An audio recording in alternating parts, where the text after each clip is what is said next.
नमस्कार विद्यार्थियों, मैं हूं महेंद्र चतुर्वेदी और आज की पीएसपी की ऑनलाइन क्लास में हम हिंदी विषय के अंतर्गत काव्यशास्त्र का अध्ययन करने जा रहे हैं। प्रथम वर्ष कला हिंदी साहित्य प्रथम प्रश्न पत्र में काव्यशास्त्र में छंद आते हैं। अब छंदों का ज्ञान हमें रखना बहुत ज़रूरी है, क्योंकि पता है आपको कि छंद आप हिंदी साहित्य में 11वीं 12वीं में भी पढ़े हैं, तो आज थोड़ा विस्तारित रूप में हम इसको अध्ययन करेंगे। तो छंद किसे कहते हैं, क्या इनका औचित्य है, कहाँ काम आते हैं, क्या उनका प्रयोजन है, इत्यादि बातों पर चर्चा करेंगे। छंदों के प्रकारों पर बात करेंगे, कौन कौन से प्रकार के छंद होते हैं, छंद किसे कहते हैं, और तमाम बातों पर आज हम चर्चा करने जा रहे हैं। तो आज का हमारा विषय है छंद। तो शुरू करते हैं आज की कक्षा।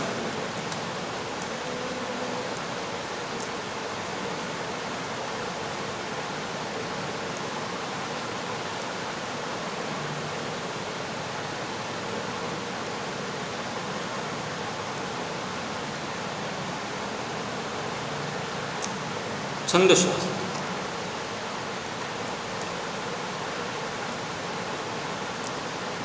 अब देखिए,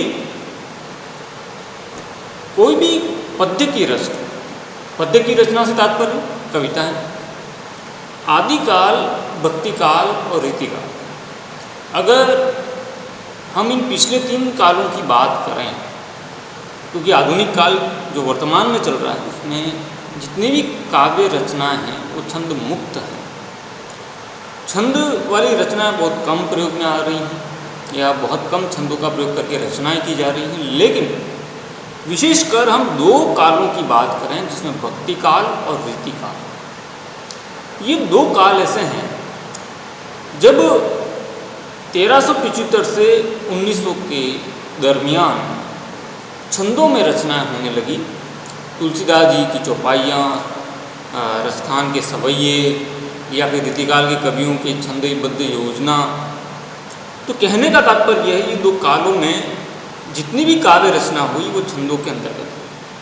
छंदों का प्रयोग किया जाने लगा, छंद बनाए जाने लगे और उसी के अंतर्गत काव्य रचनाएं की जाने लगी।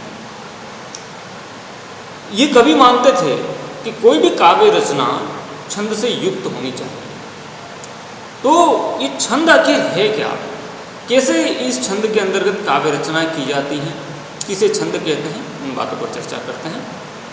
तो छंद क्या है, तो हम कहेंगे कि मात्राएं, यति, गति, तुक इत्यादि बातों का जो संयोजन है, उस संयोजन के आधार पर अगर कोई काव्य रचना रची जाए तो उसे छंद कहते हैं। जैसे ये छंद शब्द कहाँ से बना, तो मैं आपको बता दूं।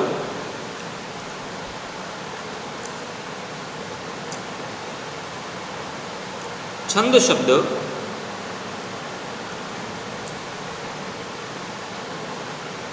छद धातु से बना,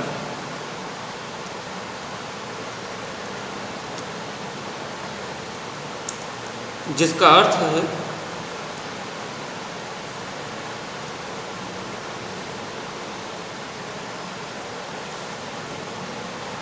आह्लादित करना, प्रसन्न करना।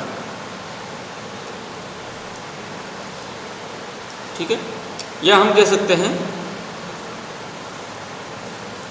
खुश करना।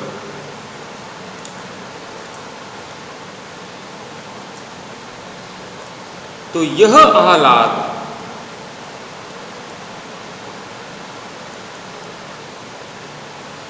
वर्ण या मात्रा की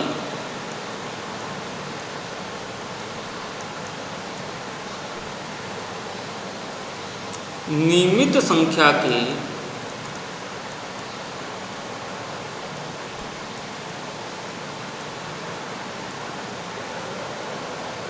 विन्यास से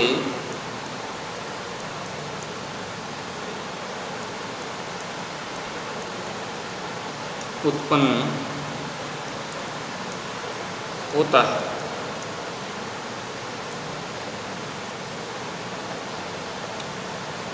तो कहने का मतलब वर्ण और मात्रा की संख्या, या तो वर्णों की संख्या या मात्राओं की संख्या एक निश्चित हो, तो उससे जो विन्यास बनता है उसको हम छंद कहते हैं। इसको और अधिक स्पष्ट करते हैं। इस प्रकार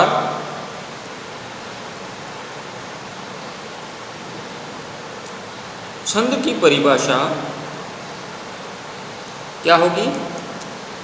तो वर्णों या मात्राओं के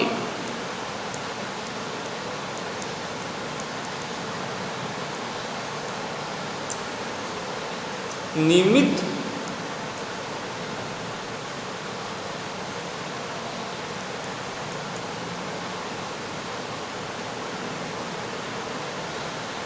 संख्या के विन्यास से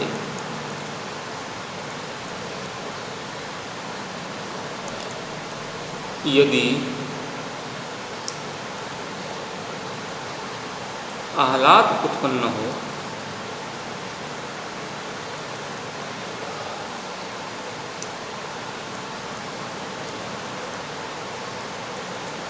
उसे छंद कहते हैं। अब आपको मैं एक और जानकारी देता हूँ। छंदों का सर्वप्रथम प्रयोग हमें कहाँ देखने को मिलता है? तो छंद का उल्लेख सर्वप्रथम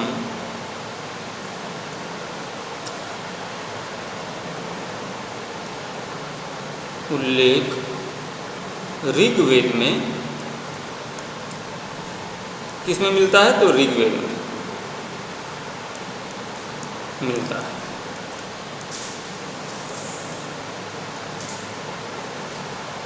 तो जिस प्रकार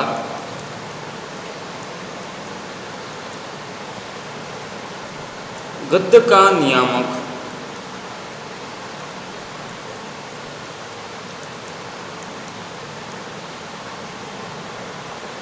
व्याकरण है,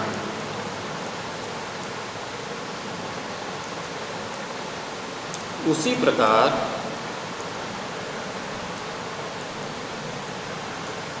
पद्य का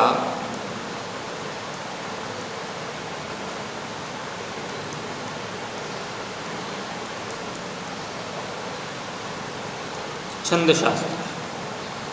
तो कहने का मतलब गद्य में व्याकरण में गद्य का अध्ययन किया जाता है और छंद में पद्य का अध्ययन किया जाता है। जी हाँ, चलिए अब देखते हैं छंद के अंग। छंद के कौन कौन से अंग होते हैं उस पर बात करेंगे।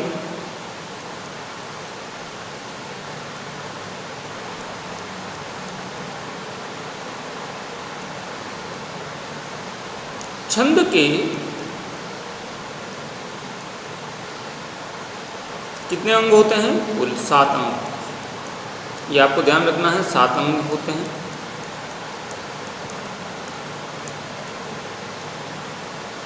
जो इस प्रकार है।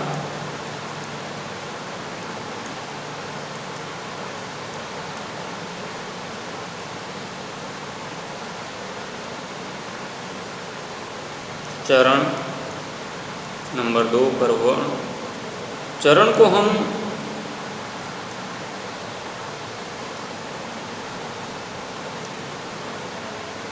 पद भी कह सकते हैं या पाद भी कह सकते हैं।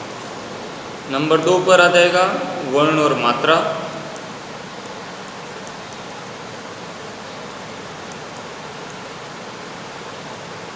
नंबर 3 पर आ जाएगा संख्या और क्रम।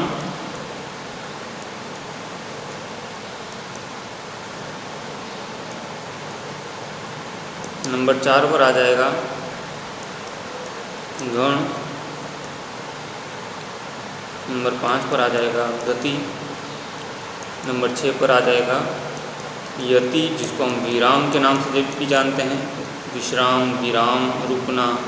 और अंत में आ जाएगा तुक। अब आगे बढ़ते हैं। तो कौन कौन से छंद के अंग हो गए? तो 7 अंग हो गए। तो चरण, पद या पाद, वर्ण और मात्रा, संख्या और क्रम, गण, गति, यति, विराम, तुक। तो चरण का मतलब होता है कविता की पंक्तियाँ, है ना। इसके बाद वर्ण, और मात्रा, वर्णों के ऊपर मात्रा लगती है। वर्णिक छंद में वर्ण गिने जाते हैं, मात्रिक छंद में मात्राएं गिनी जाती हैं लघु गुरु के हिसाब से। संख्या और क्रम, वर्णों की संख्या और वर्णों का क्रम, ठीक है। इसके बाद गण, यह माता राजभानस लग, है ना, तो ये सारे गण हो जाएंगे जिसका अध्ययन हम करेंगे। अब उस काव्य पंक्ति को या चरण को पढ़ने की जो गति होती है, जो लय होता है, उसको गति कहा जाता है। यति यानी विराम, रुकना थोड़ी देर के लिए, और तुक जो चरणांत के अंत में एक जैसे समान वर्ण या मात्रा आ जाए तो उसको तुक कहा जाता है। चलिए अब आगे बढ़ते हैं।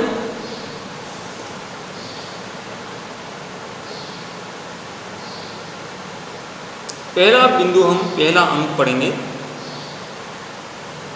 छंद में चरण,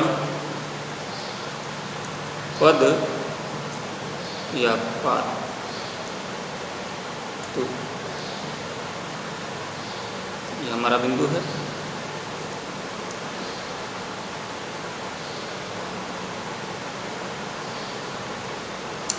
अब इसको समझते हैं।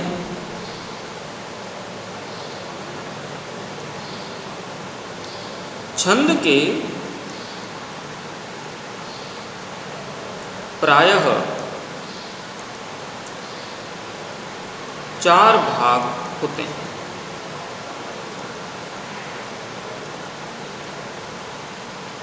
इनमें से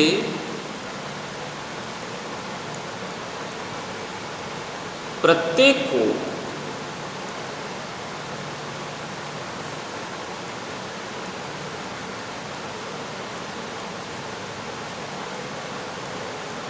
चरण कहते हैं।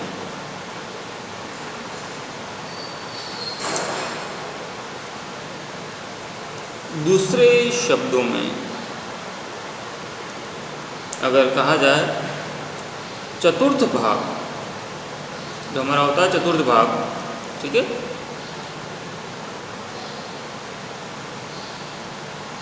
को चरण कहते हैं।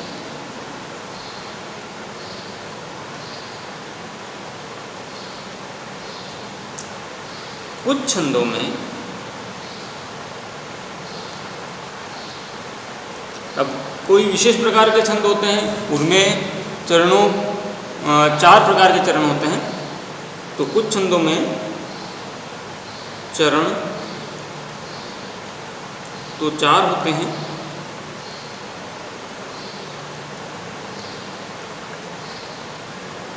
लेकिन वे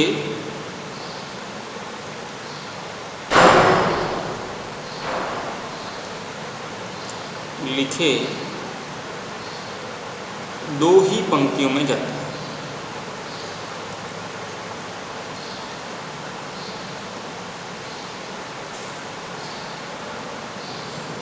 लिखे 2 ही पंक्ति में जाते हैं। जैसे दोहा, सोरठा। और दोहा और सोरठा के बारे में जानते हैं कि दोहे का उल्टा, दोहे में 13-11 और सोरठा में 11-13। तो ऐसे छंद की प्रत्येक पंक्ति को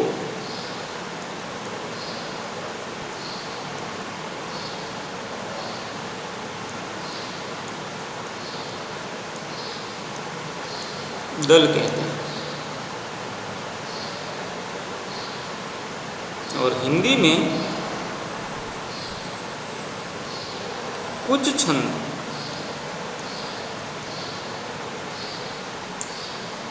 कितनी पंक्तियों के होते हैं? 6 पंक्तियों के। 4 पंक्तियों की जगह कितनी पंक्तियों के? 6 पंक्तियों में लिखे जाते हैं।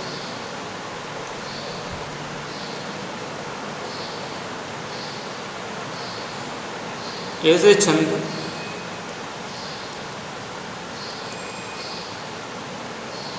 दो छंदों के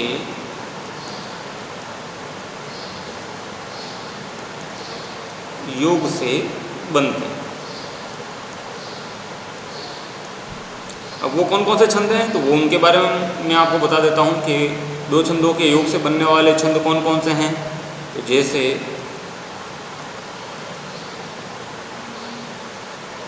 कुंडलियाँ कौन से दो छंदों से बनता है? तो दोहा और रोला को मिलाकर कुंडलियाँ बनता है। बड़ा प्रसिद्ध छंद है ये हिंदी का। इसके बाद छप्पय।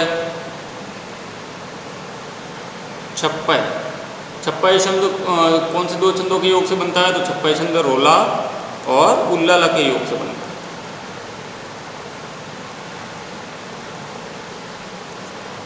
ठीक है, तो चरण, अब बात करते हैं हम चरणों की।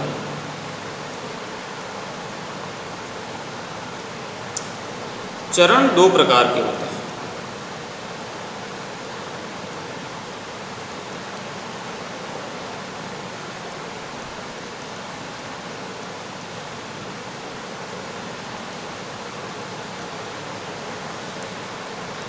पहला समचरण और दूसरा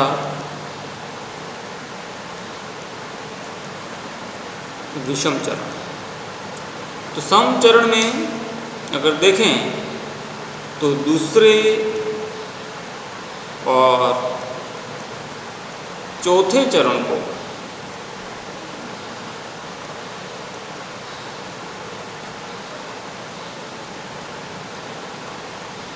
समचरण कहते हैं।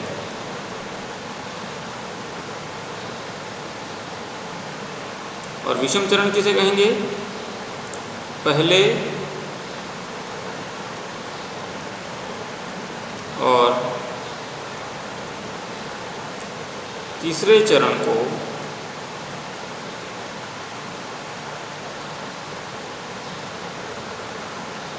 विषम चरण कहा जाता है।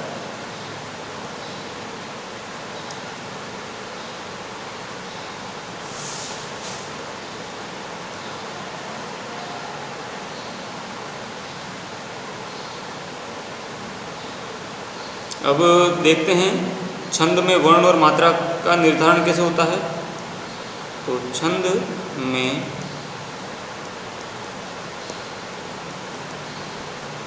वर्ण और मात्रा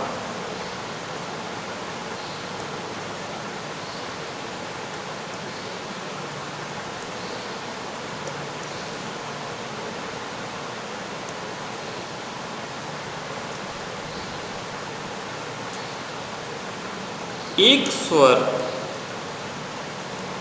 वाली ध्वनि को क्या कहा जाता है? वर्ण कहते हैं।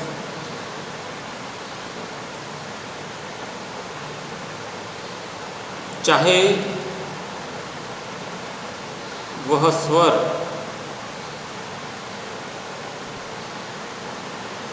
ऋस्व हो या दीर्घ। ठीक है, और जिस ध्वनि में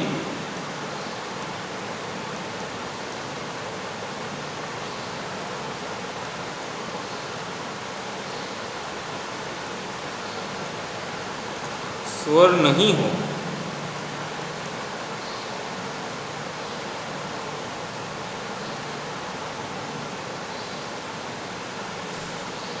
उसे वर्ण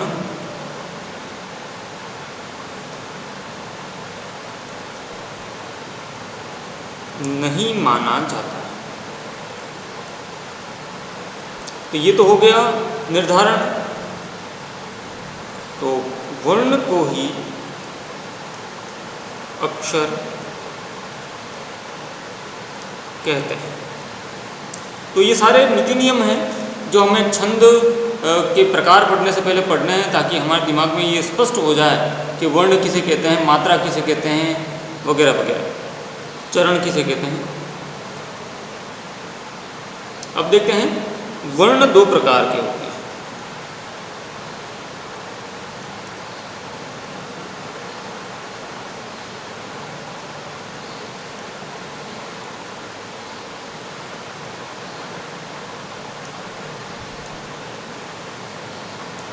वर्ण दो प्रकार के होते हैं, कौन कौन से?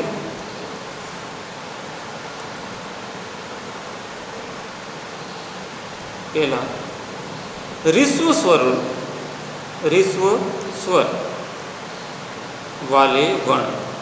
अब हमने स्वर पढ़े हैं, तो ऋस्व स्वर वाले वर्ण कौन कौन से हैं? वाले वर्ण जैसे अ, ई, उ, री, क, की, उ, ठीक है, और क्री। एक उदाहरण के द्वारा आपको बता दिया। दूसरा, दीर्घ स्वर वाले वर्ण जैसे दीर्घ स्वर कौन कौन से हैं? आ, ई, बड़ा ऊ, ए, ऐ, ओ, औ, और इससे बने हुए जितने भी वर्ण, का, की, कू, के, कई, कौ, कौ, ये सब भी इसमें आ जाएंगे, जैसे मैंने यहाँ पर लिखा है आपके सामने, बिल्कुल वैसे। अब बात करते हैं मात्रा की।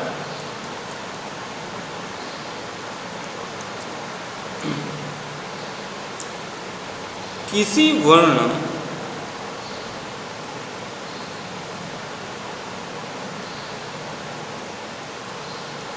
या ध्वनि के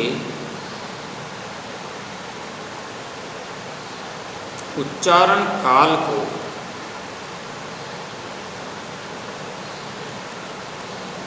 मात्रा कहते हैं।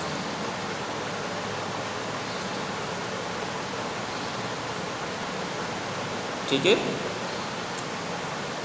ऋस्व वर्ण की बात करें तो ऋस्व वर्ण के उच्चारण में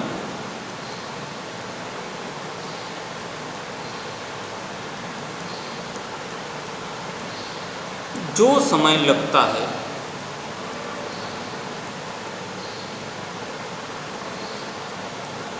उसे एक मात्रा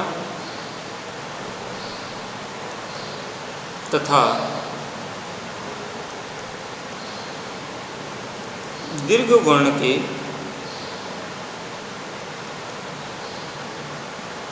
उच्चारण में जो समय लगता है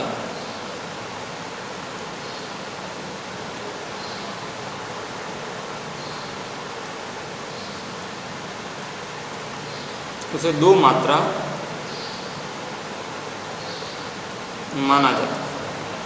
ठीक है, तो ऋस्व स्वर और दीर्घ स्वर दोनों में एक मात्रा का अंतर होता है। ऋस्व में एक मात्रा होती है, दीर्घ में एक से ज़्यादा यानी दो मात्रा होती है। इस प्रकार मात्रा दो प्रकार की हुई, कौन कौन सी? तो ऋस्व और नंबर 2 पर आ जाएगी दीर्घ, और ऋस्व में कौन कौन सी आ जाएगी? अ, छोटी ई, छोटा ऊ और री। इसी प्रकार दीर्घ में कौन सी आ जाएगी? तो बची हुई सारी आ, बड़ी ई, बड़ा ऊ, इसके बाद में ए, ऐ, ओ और औ। इन दोनों में एक मात्रा का फर्क है, यहाँ पर एक मात्रा होगी और यहाँ पर दो मात्रा होंगी, और इसको हम छंद पढ़ते समय इस निशान के द्वारा प्रकट करेंगे। ठीक है, अब वर्णों की गणना कैसे की जाती है, मात्राओं की गणना कैसे की जाती है, उस पर हम बात करेंगे और लघु और गुरु के बारे में हम ज्ञान प्राप्त करेंगे। ठीक है, जिस प्रकार मैंने आपको अभी बताया बिल्कुल उसी तरह से।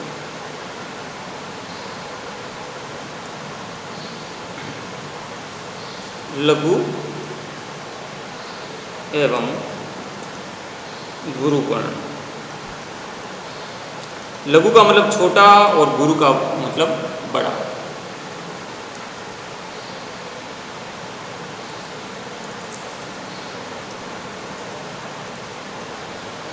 अब देखिए,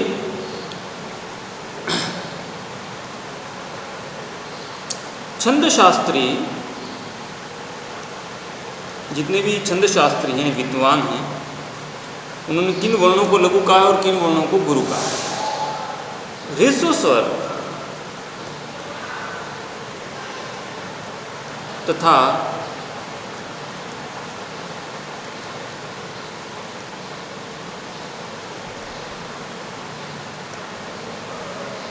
ऋस्व स्वर वाले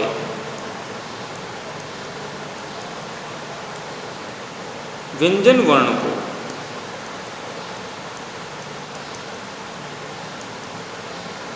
लघु कहते हैं। और लघु का निशान मैंने आपको बताया कौन सा होता है, तो ये खड़ी पाई या विराम का जो चिन्ह है वो लघु का होता है। ठीक है। और ठीक उसी प्रकार से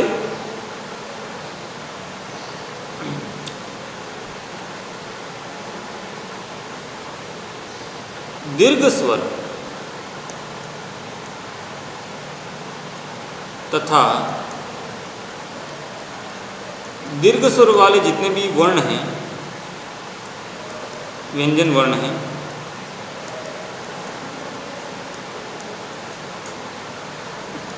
उनको क्या कहा जाएगा?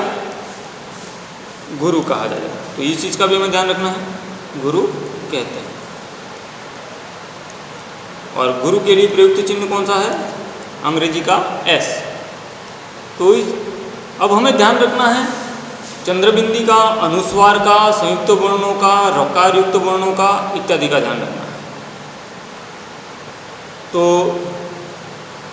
ये चीज चंद्रबिंदी बिंदु वाले जितने वर्ण हैं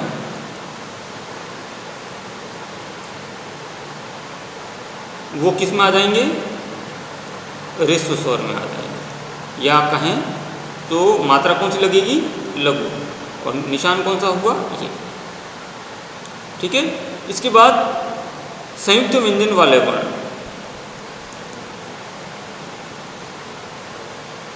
व्यंजन वाले वर्ण, जैसे उदाहरण के रूप में संयुक्त व्यंजन आधा और पूरा। ठीक है ना। जैसे अगर उदाहरण में दूं तो नित्य, तो यहाँ पर ये जो हैं आधा और पूरा, ये किस में माने जाएंगे? लघु में माने जाएंगे। ठीक है।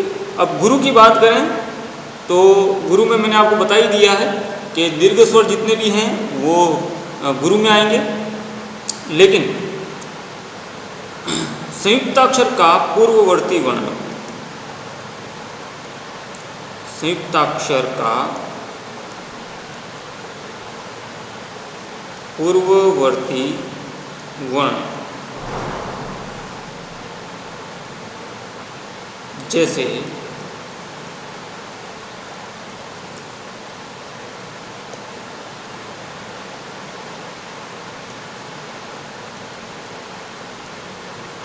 अग्र का अ, वक्र का व, ये क्या कहा जाएगा? गुरु वर्ण माना जाता है। इसके बाद हलंत, हलंत वर्ण के पहले का वर्ण क्या माना जाएगा? गुरु माना जाएगा, गुरु माना जाएगा। तो जब हम छंदों का अध्ययन करेंगे तो हमें मात्राएं लगानी होंगी, और मात्राएं बिल्कुल इसी तरह से लगानी है जब लघु और गुरु का ज्ञान हो जाएगा उसके आधार पर। जैसे अगर शब्द है राजन, ठीक है, तो न पर हलन लग रहा है तो गुरु कौन सा वर्ण होगा? ज। तो राजन का ज वर्ण गुरु माना जाएगा, राजन का ज वर्ण। ठीक है। इस प्रकार कोई भी हलंत वर्ण हो उसके पहला वर्ण जो अगर लघु है तो वो गुरु में माना जाएगा।